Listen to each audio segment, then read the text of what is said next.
কিন্তু এই আপনজনৰ প্ৰবঞ্চনাই আজি মোক দুৰ্বল কৰি পেলাইছে।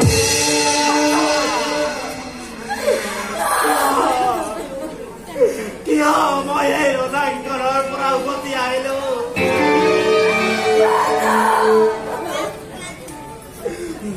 মাকৰ কোলাত যদি কণমাৰি সন্তান এৰি থৈ উদয় সিং শ্বহীদ হৈছে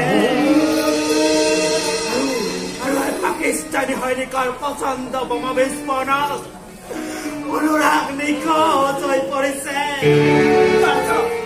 আৰু মই মোৰ দৃষ্টিশক্তি হেৰুৱাই চিৰদিনলৈ অসহায় হৈ পৰিছো।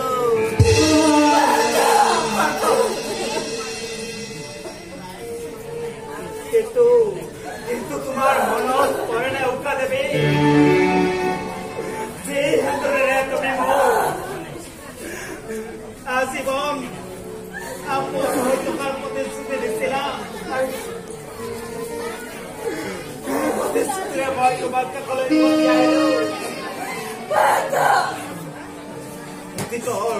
অতীতৰ সেই মিঠা মৰমবোৰ আজি একুৰা চুই হৈ মোক পুৰি জাৰখাৰ কৰি পেলাইছে।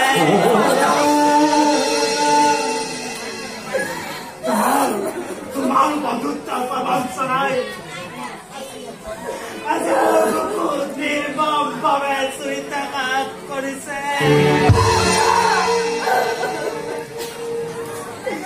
আপোনজনৰ প্ৰবঞ্চনাত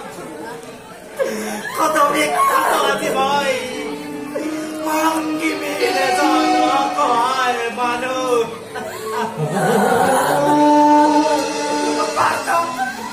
Basta!